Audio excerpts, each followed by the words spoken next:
สวัสดีจ้าพี่น้องชาวสวนพริกของเฮามื้อนี้ยายหลานมีเคล็ดลับและสูตรดีๆเฮ็ดจังไดพริกของเฮาจังสิบ่เป็นหน่วยด่างขาวหรือว่าคล้ายๆน้ำร้อนลวกก็คือกุ้งแห้งเทียมสาเหตุเกิดจากสารอาหารบ่เพียงพอหรือว่าปลูกตั้งแต่หม้องเก่าซ้ำๆเนาะจ้ะทางสวนยายหลานก็มีสูตรก็คือขี้ไก่แก็บนี่จ้ะหาซื้อได้จากโรงไก่ทั่วไปเด้อจ้าเฮาก็นำมาย้ายใส่นานยายให้ทั่วแล้วเขาก็ขุดหลุมเลยเนาะจ้านี่ลักษณะนี้พริกของเฮาเนาะจ้าก็สิบ่เป็นโรคมีลักษณะหน่วยเต็มจังซี่เนาะจ้านี่ได้ผลผลิตเต็มร้อย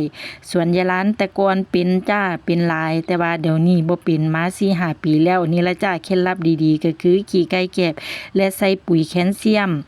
ให้เต็มที่เนาะจ้าก็คือแคลเซียมเม็ดสำหรับสูตรนี้ยายหลานก็เฮ็ดมาเป็นประจำเนาะจ้าคลิปหน้าเฮามาพ้อกันใหม่